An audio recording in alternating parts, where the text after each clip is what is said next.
Tjetër kushtëzimi i LSI-s për PS-n, kreu i grupit parlamentar Petrit Vasili përmes një amendimi kërkon aleatove që të përfshin edhe shoqërinë civile në monitorimin e procesit të importit të mbetjeve. Konkretisht, LSI kërkon që organizatat e shoqërisë civile kanë të drejtën e monitorimit në pikat doganore të caktuara për kontrollin dhe zhdoganimin e mbetjeve.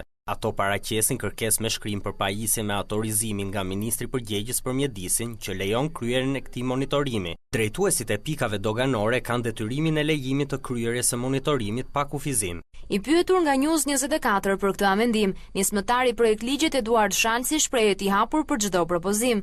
A jeni i njohur me amendamentin e LSI-s për të përfshirë shoqërinë civile? E dëgjova, ne kemi vendosur një pikë të veçantë që ka të bëjë me rregullat e transparencës, por nuk ka absolutisht asnjë problem për ne që ta absolutisht. Projekt ligji për importin e mbetjeve do kalojë në kuvent këtë të njëjtë për votim.